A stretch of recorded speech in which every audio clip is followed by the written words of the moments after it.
symbol of ours. In the name of peace we gather here now. Oh Lord, please make these days of ours on this earth filled with peace. Peace TV, the solution for humanity. Peace. Oh, you who believe, give charity for the pleasure of Allah, the pleasure of Allah. Oh, you who believe, read the Quran every night of Ramadan, night of Ramadan. Welcome, O Ramadan. It is Ramadan. It is Ramadan.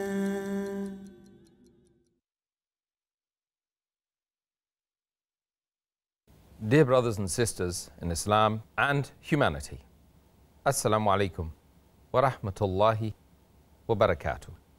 May the peace, the mercy, and the blessings of Allah subhanahu wa ta'ala be upon all of you. Welcome to the show, Ramadan, a day with Dr. Zakir. I'm your host, Yusuf Chambers, and today we are discussing the topic, Lailatul Qadr, the night of decree, or the night of power. Dr. Zakir, once again, Assalamu alaikum. Wa alaikum assalam wa rahmatullahi wa barakatuh. I think it will be fitting if you begin, Dr. Zakir, by explaining the term once again for our viewers, for the benefit of the viewers and myself. What does Lailatul Qadr exactly mean, and what does it signify for the Muslims? Alhamdulillah, wassalatu wassalam, ala rasulillah wa ala alihi wa sahbihi ajmain, amma ba'd. A'udhu billahi minash shaitanir rajim, bismillahir rahmanir rahim. Rabbi shrah li sadri, wa yassir li amri, wahlul 'uqdatam min lisani yafqahu qawli. The meaning of the word Lailatul Qadr, Lail means night, Qadr means decree or power or high esteem or majesty. So Lailatul Qadr means night of power or night of decree or night of majesty or night of high esteem. And as far as the virtues of Lailatul Qadr is concerned, it is one of the best nights in the month of Ramadan. Rather, it is the best night in the full year. And this was the night in which the Quran was revealed. And Allah subhanahu wa ta'ala says in the Quran, in Surah Qadr, chapter number 97, verse number 1 to 5. Inna anzalnahu fi Lailatul Qadr. Wama adraka ma Lailatul Qadr. Lailatul Qadr khairum min alfi shahr. Tanazzalul malaikatu wa ruhu fiha bi izni rabbihim min kulli amr. Salamun hiya hatta matla'il fajr. Which means that indeed we have revealed this message, that is the Quran, in the night of power, in the night of decree. And what will explain to thee what is the night of power? The night of power is better than 1,000 months. Therein, the Spirit and the angels, they descend with the permission of Allah subhanahu wa ta'ala at every errand. Peace, this until morn. So from this verse of the Quran we come to know that this night of Lailatul Qadr, the night of power, the night of decree, is the best night in the full year. And this was the night in which the Quran was revealed. And further says that this night is of power, of majesty, of high esteem, and of dignity. And any good deed that is done in this night is better than what is done in 1,000 months. And if you divide 1,000 months by 12, it comes to more than 83 years. And that is much more than the average life of a human being. So if you do worship in this one night, it is better than doing worship for your full life.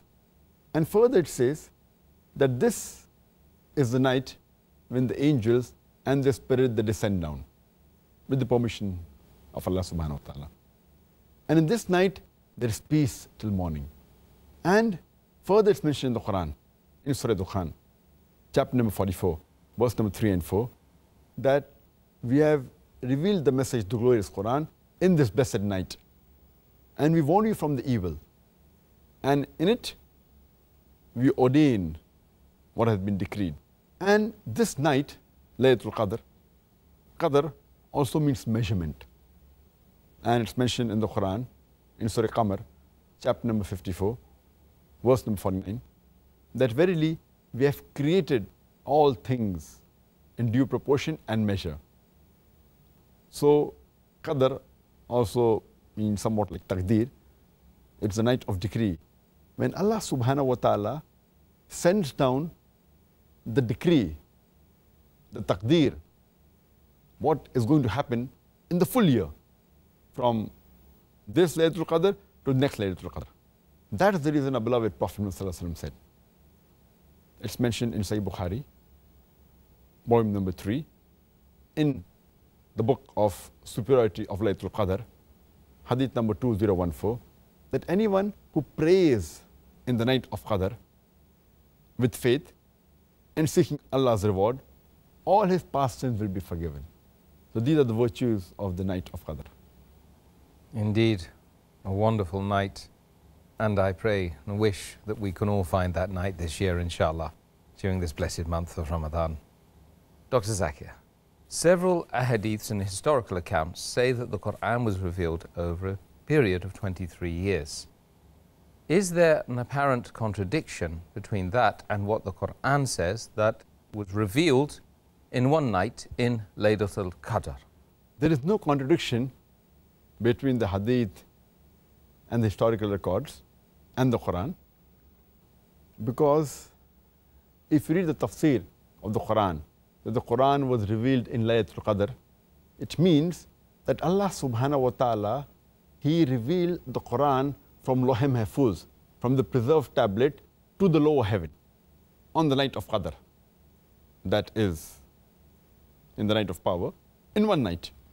And then from that lower heaven, parts of the Quran, few verses at a time, was revealed whenever required in a span of 23 Hijri years, in a span of 23 lunar years, or in a span of 22 and 4 to 5 solar years. So there's no apparent contradiction. It was revealed in one night, from the tablet preserved to the lower heaven, and from there, as in time required, was revealed in parts and verses and surah-wise in a span of 23 years. Okay, thank you for clearing up that apparent contradiction. Which is and similarly, as far as the Qadr is concerned, that Allah subhanahu wa ta'ala has in His knowledge everything what's going to happen, past, present, future. And from that tablet, He reveals in the night of Qadr to the angels whatever is going to happen in the next year, from this Lailatul Qadr to the next Lailatul Qadr. So the angels come to know everything what is going to happen in the next 1 year in this night. But in Allah's knowledge, it is there till eternity. Okay. Thank you for clearing up that apparent contradiction, Dr. Zakir. Could you explain which is the night of decree or the night of power? As far as the exact date or day of the night of power, according to Sahih Bukhari, the commentary of Sahih Bukhari, Fath al-Bari, it says that there are more than 40 different versions which the scholars have given regarding the day or the date of the night of power. Some say it's the first night of the month of Ramadan, some say it's the 7th night, some say it's the 19th night. There are different versions, but the most authentic, according to the Sahih Hadith, is that it is one of the odd nights in the last 10 nights of the month of Ramadan. And it's mentioned in Sahih Bukhari, volume number 3, in the book of superiority of the night of Qadr, hadith number 2017. Allah's Messenger Muhammad Sallallahu Alaihi Wasallam said that seek for the night of Lailatul Qadr in the odd nights amongst the last 10 days of Ramadan. So this is the most authentic. And further it's mentioned in Sahih Bukhari, volume number 1, in the book of faith, hadith number 49. Allah's Messenger Muhammad Sallallahu Alaihi Wasallam said that he once went out to tell the Muslims the exact date of the night of Qadr. Then he saw that two Muslim men, they were fighting amongst themselves. They were quarreling. And he said that so and so amongst the Muslim men, they were quarreling. And Allah subhanahu wa ta'ala took away the knowledge. That means he forgot it. And the Prophet said, maybe it's better for the Muslims. So seek for the Lailatul Qadr on the 7th or the 9th or the 5th night amongst the last 10 nights of Ramadan. So here there's the option given by Allah's Messenger for the Lailatul Qadr. And further it's mentioned in Sahih Muslim, volume number 2, in the book of fasting, hadith number 2364, Ubay bin Ka'b, may Allah be pleased with him, he said, by Allah, he heard Shuba saying that most probably the night of Qadr is on the 27th night, because the Prophet, peace be upon him, he asked us to stand up in prayer in this night. So according to this hadith, most probably it is the 27th night of Ramadan. Further it's mentioned in a Sahih hadith in Tirmidhi that the beloved Prophet Muhammad said that seek for the night of Qadr on the 21st night, 23rd night, 25th night, on the 27th night, and the last night in the month of Ramadan. It's mentioned in Sahih Bukhari, volume number 3, in the book of I'tikaf, hadith number 2020, that the beloved Prophet, he used to do I'tikaf in the last 10 days of Ramadan. And he used to seek for the Lailatul Qadr in the last 10 nights of Ramadan. It's further mentioned in Sahih Muslim, volume number 2, in the book of fasting, hadith number 2621, that Prophet Muhammad said that seek for the night of Qadr, Lailatul Qadr, in the last 10 nights. But if you're weak and if you cannot do in the early parts of the month of Ramadan, then seek it in the last 7 nights of Ramadan. It's further mentioned in Sahih Bukhari, volume number 3, in the book of superiority of Lailatul Qadr, hadith number 2015, Prophet Muhammad said that the night of Qadr is during the last 7 nights of the month of Ramadan. So from various records we come to know that Lailatul Qadr is most probably in the last 10 nights of Ramadan. That's the reason most of the scholars, including Sheikh Uthaymeen, Sheikh bin Baz, most of these scholars, they say that no one knows when is the exact date of Lailatul Qadr, when is the exact day of the night of decree. But it is in the month of Ramadan. And most probably in the last 10 nights of the month of Ramadan. And most probably in the odd nights of the last 10 nights of the month of Ramadan. Most probably on the 27th night. But no one can pinpoint the exact date. But surely, inshallah, it's in the last 10 nights of Ramadan, most probably in the odd nights in the last 10 nights of Ramadan. This is what the most of the scholars say. Well, may we find that night, inshallah. Dr. Zakir, what was the wisdom, do you feel, that behind the concealment of the exact night of Lailatul Qadr? The reason that one can think of, that why Allah subhanahu wa ta'ala concealed the exact date or day of the night of Lailatul Qadr, the first that we can think of is because Allah subhanahu wa ta'ala wants us to double our effort so that we can pray more, we can worship Him more. That's the main reason. If the exact date was known, then we would have only done on that day. Number 2, and the reason Allah subhanahu wa ta'ala concealed is because so that He can make out who are the serious believers and the non-serious believers. A serious believer will really see to it that he does not miss the Lailatul Qadr, and he will try and worship on last 10 nights of Ramadan. And furthermore, he would even try to seek and stay awake late in the night till early parts of dawn. So differentiate between the serious and the non-serious believer. Furthermore, Allah subhanahu wa ta'ala in this manner conceals many things. For example, Allah subhanahu wa ta'ala says that the prayer, the dua, the supplication done on Friday will be accepted, but does not tell the exact time. So a person does more supplication throughout the day of Friday. Further, it's mentioned in Sahih Bukhari, volume number 3, hadith number 2736. Beloved Prophet Muhammad said that Allah has 99 names, 100 minus 1. And whoever knows these names, he will enter paradise. But Allah subhanahu wa ta'ala and the Prophet did not mention these exact 99 names, so that we mention as many names of Allah subhanahu wa ta'ala as possible and try and memorize them, and did not reveal which is the greatest name of Allah subhanahu wa ta'ala, so that we mention all the names of Allah subhanahu wa ta'ala. Further, Allah subhanahu wa ta'ala has not mentioned the names of all the awliyas, the friends of Allah subhanahu wa ta'ala. He has mentioned many in the Quran and the Hadith, but not all of them, so that we respect all the believers of the past.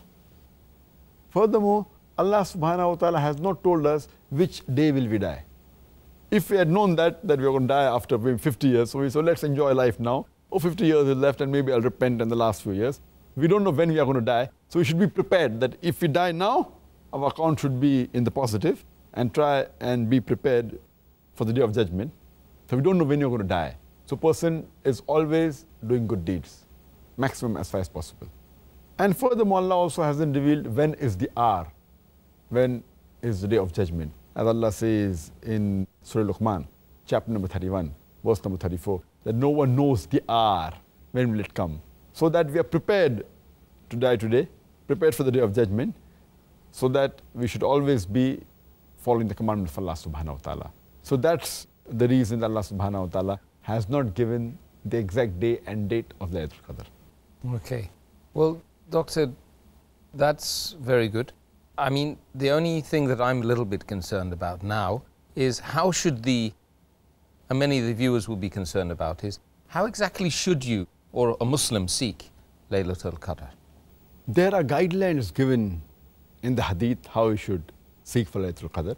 It's mentioned in Sunan Abu Dawud, volume number 1, in the book of Salah, hadith number 1370. Abu Dhar, may Allah be pleased with him, he said that we used to fast along with the Messenger of Allah, and he never woke us up for prayer in the night except on the 7 last remaining nights, where we prayed till 1/3 of the night. And on the 6th remaining night, he did not wake us up. And again, on the 5th remaining night, he woke us up and we prayed till half the night. And when the Prophet was about to go, he asked that, why don't you pray with us the full night till morning? So the Prophet said that anyone who prays till the Imam prays, it is as though he has prayed for the full night. And further, it's mentioned in Sahih Bukhari, volume number 3, in the book of superiority of seeking Lailatul Qadr, hadith number 2014, that anyone who prays in the night of Lailatul Qadr with sincere faith and seeking Allah's reward, all his past sins will be forgiven. And it's mentioned in Tirmidhi, hadith number 3512, the Hazrat Aisha, may Allah be pleased with her, the wife of the Prophet, she asked the Messenger of Allah subhanahu wa ta'ala that, what if I find Lailatul Qadr, what should I do? So the Prophet replied that you should do dua and supplicate to Allah subhanahu wa ta'ala, saying that, O Allah subhanahu wa ta'ala, you are most forgiving and you love forgiveness, therefore forgive me. And it's mentioned in Sahih Bukhari, volume number 3, in the book of fasting, hadith number 2024, that the beloved Prophet Muhammad, during the last 10 days of Ramadan, he used to tighten his waist belt. That means to work harder and abstain from relationship with the wife. And he used to stand in prayers in the last 10 nights and used to wake up his family. It's further mentioned in Sahih Muslim, volume number 2, in the book of fasting, hadith number 2644, that Prophet Muhammad, peace be upon him, in the last 10 nights of Ramadan, he is to exert himself more and worship Allah subhanahu wa ta'ala more, pray more and do dhikr more in the last 10 nights. So this is the way how a Muslim should seek Lailatul Qadr. Are there any signs of Lailatul Qadr mentioned in the Hadith or the Quran? There are signs mentioned in the authentic Hadith of Lailatul Qadr, but alhamdulillah, all the signs that are mentioned, they are seen after Lailatul Qadr has passed. So it is the wisdom of Allah subhanahu wa ta'ala. He does not want us to know exactly, because if we had known, then we have seen the sign and then prayed and done worship, and the other nights we would have just, been a bit relaxed and not worship Allah subhanahu wa ta'ala. This hadith mentioned in Sahih Muslim that the following of Lailatul Qadr, the next day, the sun will be without rays and it will appear like a dish until it rises high. It's further mentioned in Sahih Muslim, volume number 2, in the book of fasting, hadith number 2633, that the day following Lailatul Qadr, the sun will not have rays. It's further mentioned in Sahih Muslim, volume number 2, in the book of fasting, hadith number 2635, that the Prophet said that on the night of Lailatul Qadr, the moon will appear like a plate towards the fag end of the month. And it's mentioned in Sahih Hadith of Tabrani and Ibn Khuzaymah that the light of Lailatul Qadr will not be too hot, neither will it be too cold. And it will be a generous night, a night of happiness. And the sun, the next day after Lailatul Qadr, will appear weak and reddish. So these are the signs Allah subhanahu wa ta'ala has mentioned in the Sahih Hadith, but all of them there after the Lailatul Qadr comes, so that we yet seek for Lailatul Qadr. Appropriate wisdom then in that case. Doctor, could you tell us how the Prophet Muhammad sallallahu alaihi wasallam used to exert himself in the last 10 days of the month of Ramadan? As I mentioned earlier, it's mentioned in Sahih Bukhari, volume number 3, in the book of Atikaf, hadith number 2024. Prophet Muhammad, peace be upon him, during the last 10 days, he used to tighten his waist. And he used to pray in the last 10 nights of Ramadan, and he used to wake up his family and keep his family awake. And he used to exert himself. From the hadith we come to know that the first thing the Prophet did was to tighten his waist. That means he used to work hard. And secondly, he used to abstain from having a relationship with his wives, because he used to be in I'tikaf in the last 10 nights. And one of the requirements of I'tikaf is that you cannot associate with your wives, as mentioned in the Quran in Surah Baqarah chapter number 2 verse number 87. Further, he used to stand up most of the nights or throughout the night in the last 10 nights of Ramadan. He used to spend standing in Qiyam, praying to Allah subhanahu wa ta'ala, which he loved. There is a prohibition you should not stand the full night, but that's all the nights, every night of the year. Otherwise, last 10 nights, you can pray for the most of the night, or even for the full night, it's permissible. Further, it's mentioned that he used to wake up his family. That means he was to see to it that even his wives woke up and prayed to Allah subhanahu wa ta'ala, seeking Lailatul Qadr. That's an important point to be noted. And furthermore, he used to put more effort. He used to pray more. He used to do more dua, do more dhikr, trying to come closer to Allah subhanahu wa ta'ala during the last 10 nights. Jazakallah khair. Okay. Doctor, another point which is important regarding women in acts of ibadah during seeking Lailatul Qadr. Now, if a woman's on her menses, her period, she's not able to fast or to pray, how would she observe Lailatul Qadr? As far as menstruating women are concerned, they can do all acts of worship, all acts of ibadah during menstruation except praying, fasting, circumambulating around the Kaaba, and doing I'tikaf. Except for these 4 acts of worship, a woman can do all acts of worship while menstruating. The things that a woman can do in the last 10 nights if she's menstruating is that surely she can do dua, she can do supplication, as the Prophet said, it's hadith in Tirmidhi, hadith number 2370, that supplication, dua, is one of the best forms of ibadah. And dua is an ibadah. She can seek for forgiveness by saying astaghfirullah. I seek forgiveness from Allah subhanahu wa ta'ala. And the hadith of Hazrat Aisha, may Allah be pleased with her, which mentioned in Tirmidhi, hadith number 3512, the Hazrat Aisha, may Allah be pleased with her, she asked Muhammad sallallahu alaihi wasallam that if she knew that this was the night of Lailatul Qadr, what should she do? So the Prophet answered that she should pray to Allah subhanahu wa ta'ala and say that you are the one who's of forgiving. You love forgiveness, so please forgive me. So asking forgiveness is one of the best things a person can do. The other thing a woman can do when she's menstruating during these days is she can do dhikr. For example, she can read Subhanallah walhamdulillah wa la ilaha illallah wallahu akbar, which means glory be to Allah, praise be to Allah, there is no God worthy of worship except Allah, and Allah is the greatest. She can read Subhanallah bihamdi, meaning glory be to Allah and praise be to Allah. She can read Subhan Allah wal Azim, that praise be to Allah, Allah is the greatest. So one is doing dhikr. As much as dhikr they do, it's better for them. And they can also do recitation of the Quran, and they can read the Quran. So all these other acts of worship will get them closer to Allah subhanahu wa ta'ala during these nights. Jazakallah khair. And I'd like to now put to you some of the viewers' questions on the topic.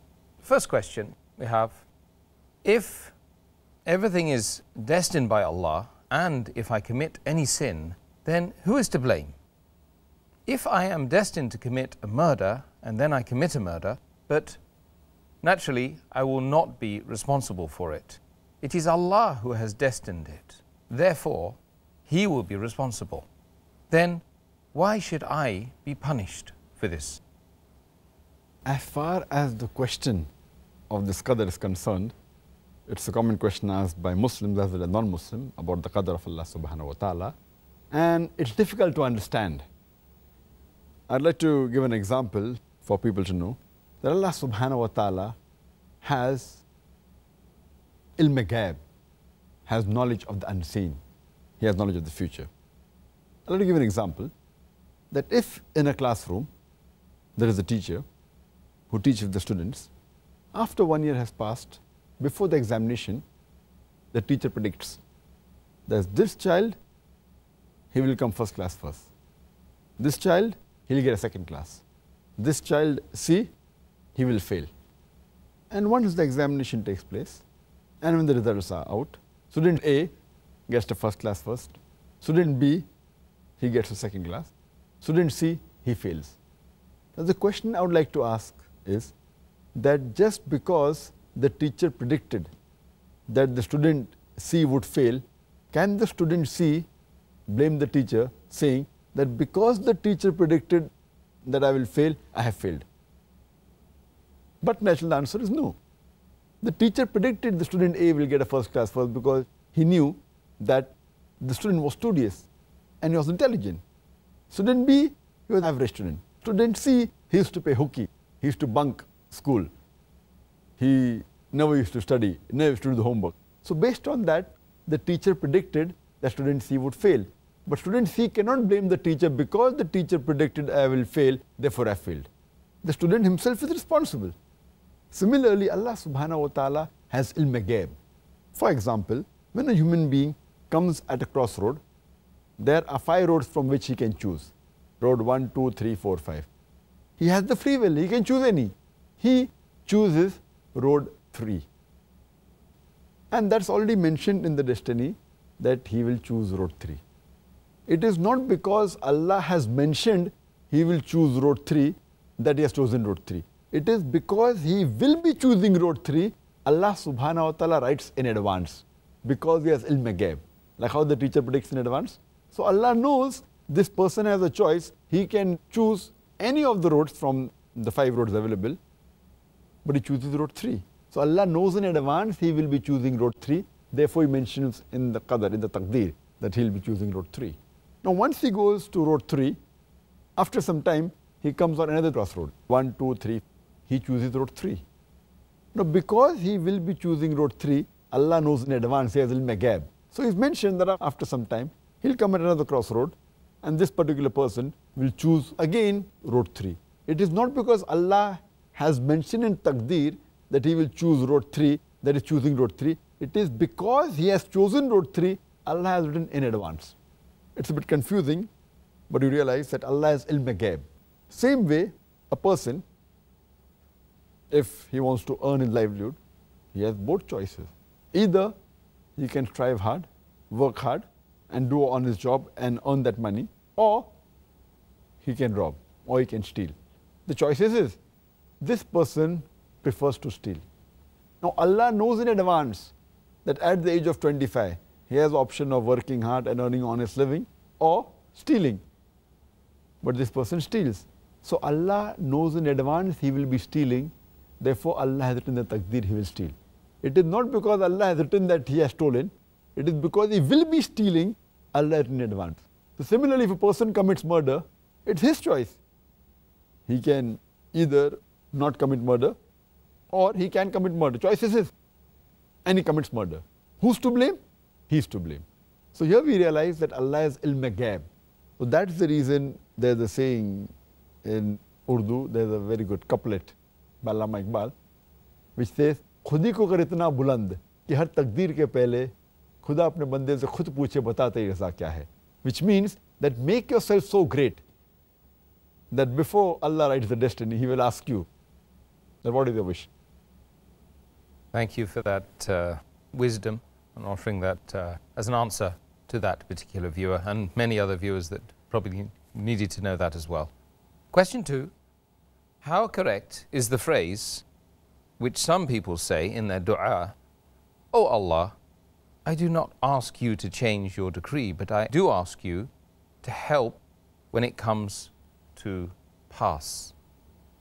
I'm aware that many Muslims ask this dua, but this is not the right way to ask Allah subhanahu wa ta'ala. Because Allah has told us that we can ask Allah subhanahu wa ta'ala anything. We can ask for forgiveness, we can ask for the good things. We can even ask Him to, even if it's mentioned something in our decree that something wrong is going to happen, something bad is going to happen, we can ask Him for good. So it's wrong to say that we cannot ask you to change your decree, but please help us.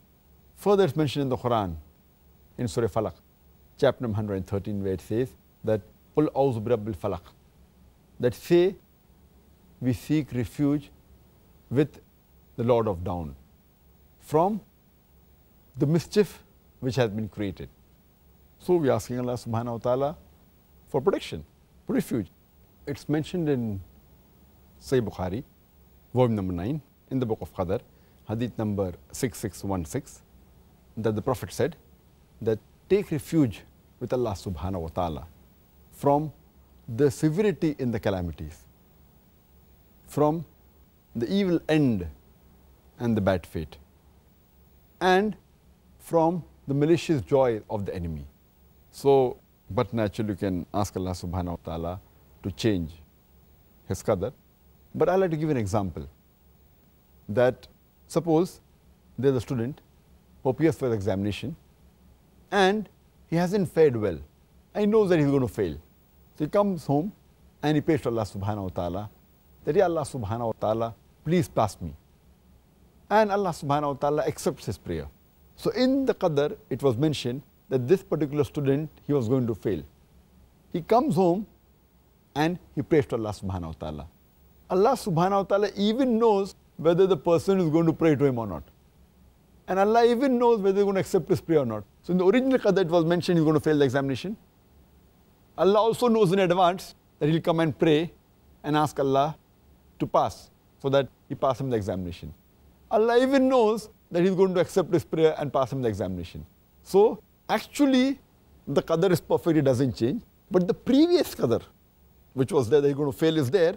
So when you pray, the previous qadr gets changed. But Allah also has ilm ghaib, that whether you're going to pray or not. So therefore always you should pray to Allah subhanahu wa ta'ala and ask for His forgiveness and ask for help. So it's also mentioned in the qadr that he's going to pray and Allah will accept his prayer and he'll pass. Okay, that's good. That's very good. There's hope for us all, in other words. Next question, what exactly is the meaning of belief in Al-Qadr? As far as belief in Qadr is concerned, it is one of the pillars of Iman, believing in Qadr. And there are 4 points that are to be noted in the belief of Qadr. Number 1, that Allah knows everything. Allah has knowledge of everything, the past, the present and the future. He has knowledge of things which are general as well as specific. He has knowledge from eternity to eternity. So Allah is the one who knows everything. He has ilm al-ghaib. Point number 2, Allah subhanahu wa ta'ala has written this in the Lawh Mahfuz, in a tablet preserved. And both these points of belief of Qadr is mentioned in Surah Hajj, chapter number 22, verse number 70, that knowest not thou that Allah subhanahu wa ta'ala knows everything in the heavens and the earth, and indeed it is kept in His record, and for Allah it is easy. That means, number 1, that Allah knows everything, and number 2, it's kept in His record. It's mentioned in Surah Hajj, chapter 22, verse number 70. It's mentioned in Sahih Muslim, volume number 4, in the book of Qadr, hadith number 6416, that the Messenger of Allah said that Allah ordained the measure of the creation of the universe 50,000 years before the heavens and the earth were created. It's further mentioned in Sunan Abu Dawud, volume number 3, hadith number 4683, that Allah subhanahu wa ta'ala first created the pen and said to it, write. The pen replied, O Lord, what should I write? And Allah subhanahu wa ta'ala wrote the decree, the qadr of all the things till the beginning of the hour, till the beginning of the day of judgment. These are the first 2 points. The third point of qadr is that everything happens with the will of Allah subhanahu wa ta'ala. Everything. As Allah says in the Quran, in Surah Qasas, chapter number 28, verse number 68, Allah subhanahu wa ta'ala creates and chooses as He wills. It's mentioned in Surah Ibrahim, chapter number 14, verse number 27, that Allah does whatever He wills. And it's also mentioned in Surah Buruj, chapter number 85, verse number 16, Allah is the doer of all He intends. So here we come to know that Allah subhanahu wa ta'ala, whatever He intends, He can do. Whatever He wants, He can do. And further, it's mentioned in Surah Imran, chapter number 3, verse number 6, that Allah subhanahu wa ta'ala shapes you in the womb as He pleases. It's mentioned in Surah Nisa, chapter number 4, verse number 90, that if Allah willed, He would have given power to them and they would have fought you. It's mentioned in Surah Anam, chapter number 6, verse number 112. Allah subhanahu wa ta'ala says that if Allah willed, they would not have done it. The fourth point in the belief of Qadr is that all things that happen are created by Allah subhanahu wa ta'ala, in the essence, in the attribute and in the movement. As Allah says in the Quran, in Surah Az-Zumur, chapter number 39, verse number 62, that Allah is the creator of everything and He is the guardian and disposer of all affairs. It's further mentioned in Surah Furqan, chapter number 25, verse number 2, that Allah subhanahu wa ta'ala created the heavens and the earth in due proportion. It's mentioned in Surah Safat, chapter number 37, verse number 96, that Allah subhanahu wa ta'ala created you and your handiwork. And further, just because Allah subhanahu wa ta'ala is the person who has created everything that happens, that does not mean that it interferes with the free will. We yet have our free will, and there are many verses in the Quran and Hadith which talk about that we have a free will, and the Sharia says that, and we know in our day-to-day life that we have a free will. Allah further says in the Quran in Surah Baqarah, chapter number 2, verse number 223, talking about approaching the spouses, that you can approach your tilth the way you like and when you like it. That means you have a free will.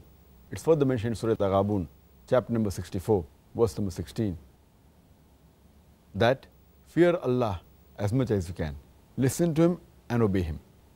And it's mentioned in Surah Baqarah, chapter number 2, verse number 286, that Allah subhanahu wa ta'ala does not lay a burden greater than a person can bear. And He earns every good that he does, and he suffers every evil that he earns. So based on this, every human being has a free will, and we see that in day-to-day life. For example, there are certain things which are governed by Allah subhanahu wa ta'ala. He has fixed certain things about death, about life. Everything else Allah has given a free will. If I want, I can lift my hand. If I want, I can bring it down. If I want, I can walk. If I want, I can sit. It's my will. But certain things, for example, the heart beating, it beats according to the will of Allah subhanahu wa ta'ala. I can't, if I want to stop my heart from beating, I cannot do it. For example, if I feel cold, I shiver. If I want also, I cannot stop it. It is the will of Allah subhanahu wa ta'ala. So Allah has given a free will to the human beings. That's the reason if a person does something evil or does a sin, he is responsible for it. And Allah has given the guidance in the Quran, what is good and what is bad. Jazakallah khair, Dr. Zakir. Next question from viewer. He mentions some consider worldly prosperity as seen as a sign of Allah's pleasure, while misfortune and loss are seen as evidence of Allah's anger. Is it always true? If yes, then why do many non-Muslims lead a prosperous life while many Muslims lead a life of poverty and misery in this world? It is not a thumb rule that if you're prosperous, Allah is pleased with you, and if you're poor or if you're misery, then Allah is not pleased with you. This is not thumb rule. Normal rule is that whenever there is calamity, whether it be poverty, whether it be misery, it is either a test for you or it's a punishment from Allah subhanahu wa ta'ala. Whenever there is prosperity, any good thing that happens, it's either a test for you or it's a reward from Allah subhanahu wa ta'ala. I'll give an example that Allah says in the Quran, in Surah Anfal, that your children and your wealth are a test for you. You know, the good thing, the children and wealth is a good thing, but it's a test for you. On the other hand, it says in Surah Nisa chapter 4 verse 124 that whoever does deeds of righteousness, be it a male or a female, and is a believer, we will put him in paradise, and not the least injustice will be done to them. A similar message is repeated in Surah Nahl, chapter number 16, verse number 97, that anyone that does deeds of righteousness, be it a man or a woman, and has faith, he'll be rewarded for all the good he has done. So here it shows that anything good that happens, the wealth, children, it's either a test for you or it is a reward. And the reward is talking about Jannah. When any calamity befalls you, as Allah says in the Quran, in Surah Baqarah, chapter number 2, verse number 155, be sure we will test you with something of fear and hunger, with loss in goods, in lives, or fruits of your toils, and give glad tidings to those who patiently persevere. Here the test is talking about loss in wealth, loss in life. It's a calamity. Allah is testing you. And those who patiently persevere, they'll be successful in this test. On the other hand, calamity is also punishment, as Allah says in Surah Hud, chapter number 11, verse number 82, talking about the Qawm Lut, that Allah subhanahu wa ta'ala makes the two cities upside down, Sodom and Gomorrah. And He showers brimstones, hard baked clay, layer upon layer. So this is a punishment. Allah says in Surah Baqarah, chapter number 2, verse number 216, that you may dislike a thing which may be good for you, and you may like a thing which may be bad for you. Allah knows and you don't know. It's further mentioned in Surah Namal, chapter number 27, verse number 40. Hādhā min fazli Rabbi. This is by the grace of thy Lord. And my Lord is testing me whether I'm grateful or ungrateful. This was mentioned by Sulaiman alayhi salam when he gets the throne in a wink. So he says, this is by the mercy of thy Lord. And he further says, the Lord is testing me whether I'm grateful or ungrateful. And those who are grateful, they will get the reward. And those who are ungrateful, Allah subhanahu wa ta'ala does not require them. It's mentioned in the Quran in Surah Nisa, chapter number 4, verse number 79. All the good that happens, it's from Allah subhanahu wa ta'ala. And all that evil, it takes place, it is because of your own self. That means all the good is from Allah, and all the evil is from our own selves. It's mentioned in Surah Mulk, chapter number 67, verse number 2. Allazi khalaqal mauta wal hayata. It's Allah who has created death and life to test which of you is good in deeds. Allah says in Surah Anbiya, chapter number 21, verse number 35, Kullu nafsin zaikatul maut. Every soul shall have a taste of death. And be sure we will test you with something that is evil and something which is good by way of trial. And to us is our return. So we come to know that whenever there is a calamity, it's either a test or a punishment. Whenever something good that happens, it's either a test or it's a reward from Allah subhanahu wa ta'ala. Jazakallah khair. Dr. Zakir, next question. Doesn't there seem to be a contradiction in the Quran when it mentions in several verses that everything happens by the will of Allah? And furthermore, in one verse, the good is from Allah and the bad or the evil is from yourself. There are many verses in the Quran which mention that everything happens with the will of Allah subhanahu wa ta'ala, as we discussed in the earlier answer. But it's mentioned in Surah Nisa chapter 4, verse number 79. All the good that happens is from Allah subhanahu wa ta'ala. And all the evil is from the human beings. On the face of it, it seems to be a contradiction. But if you realize the real meaning, there's no contradiction at all. For example, the electricity comes from the head power station. It's coming. The power is from the head station. And with that, you can use good things, you can use equipment, you can use machinery. But if we put our finger in a live wire, we will get a shock. So the power is from the headquarters, head electric station. But if you put a finger and do a thing which is not supposed to be done, then we get a shock. So the good is from the power station. But if the power is cut from the headquarters, I will not get a shock. But we cannot blame that because the power is coming from there, they are to blame for the shock. It is me who has put the finger in live wire. So I am to blame. But the power is coming from the head electric station. Let me give you another simpler example. That the father is head of the family. He earns and he spends on the family. So he is responsible for everything that is spent. But at the same time, he gives pocket money to his son. Now with the pocket money what the son receives, he gambles, he has alcohol. So who's to blame? The person to blame for doing this sin of gambling and having intoxication is the son. But the money is coming from the father. So it's happening with the money of the father, but who's to blame? The son. The same way, everything happens with the will of Allah subhanahu wa ta'ala, but if anything good takes place, it's because of Allah subhanahu wa ta'ala. Any bad, it is because of you. So I hope this example will make you understand that there is a correlation between both these verses. There's not a contradiction, but it's a clarification. Okay, thank you, Dr. Zakir. I'm sure that sorts that one out and the viewer will be suitably satisfied, inshallah. So Dr. Zakir, the last question that we're able to fit in today is, how should a Muslim respond to the calamities that he or she faces due to what is written in his or her destiny? As I mentioned earlier, whenever any calamity befalls any human being, it is either a test or it's a punishment. If it's a punishment, like it's mentioned in Surah Hud, chapter number 11, verse number 82, that Allah subhanahu wa ta'ala turned the two cities upside down of Qawm Lut and showered brimstones of heartbeat layer upon layer, that means it's a punishment. So if it's a punishment, then that person should seek forgiveness from Allah subhanahu wa ta'ala and he should repent. He should stop doing that evil act, stop doing that sin, should promise not to do it again. If he can reverse it, he should reverse it and seek for Allah's forgiveness.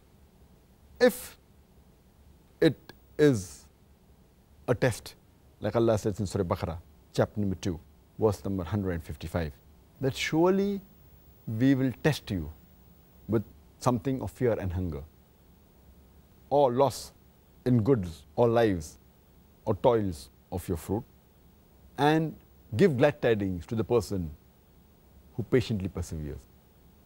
And further it's mentioned in Surah Baqarah, chapter 2, verse number 156, that they are the people who say, Inna lillahi wa inna ilahi wa rajiun, that from him we come and to him is our return. So this talks about the people that are believer. If anything calamity befalls, if he is at fault, look into himself. If he's done some sin, he should immediately repent and ask for forgiveness. If it is a test, then he should patiently persevere. And he should have sabr and say, inna lillahi wa inna ilayhi rajiun. For example, if a person falls or if the death takes place or a person gets sick, the right thing, as the Quran says, inna lillahi wa inna ilayhi rajiun, that from him we come and to him is our return. And it's mentioned in Surah Tawbah, chapter number 9, verse number 51. Say, nothing can happen except with the decree of Allah subhanahu wa ta'ala. For Allah is our protector. And tell the believers that put their trust in Allah subhanahu wa ta'ala. It's further mentioned in Surah Taqabun, chapter number 64, verse number 11, that no calamity can befall us except with the leave of Allah subhanahu wa ta'ala. So let us have belief in Allah. For Allah is the one who guides our heart. And it's mentioned in Surah Az-Zumar, chapter 39, verse number 10, that the reward is with those who patiently persevere, will truly have a reward. And it's mentioned in Surah Baqarah, chapter number 2, verse number 153. Ya ayyuhallazina amanu ista'inu bis-sabri was-salah. Inna Allaha ma'a-sabrin. That, oh, you believe, seek Allah's help with patience, perseverance and prayer. For verily, Allah is with those who patiently persevere. So, a person should patiently persevere. And there's a hadith, it's mentioned in Sahih Muslim, volume number 4, hadith number 7138. The beloved Prophet Muhammad said, that strange are the ways of a believer. If anything good happens to him, he thanks Allah subhanahu wa ta'ala. And if any calamity befalls, he patiently perseveres. And yet, there's good for him in the hereafter.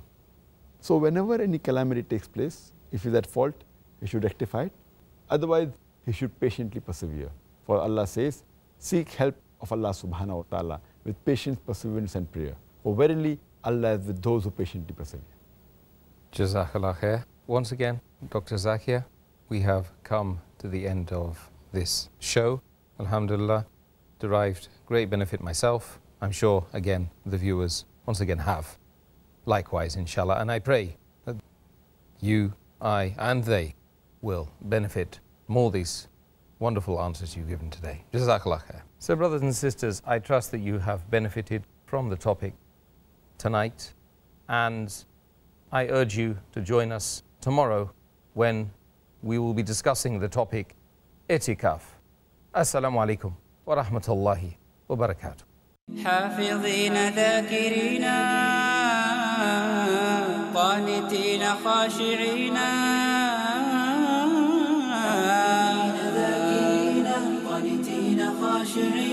مسلمين مؤمنين للإله عابدين شهرنا صوم وعتق وقنوت فيه صدق يومنا صبر ورفق بدموع البائسين رمضان قد أهل بالصيام وأطل مسعدا أهلا وخلا ليته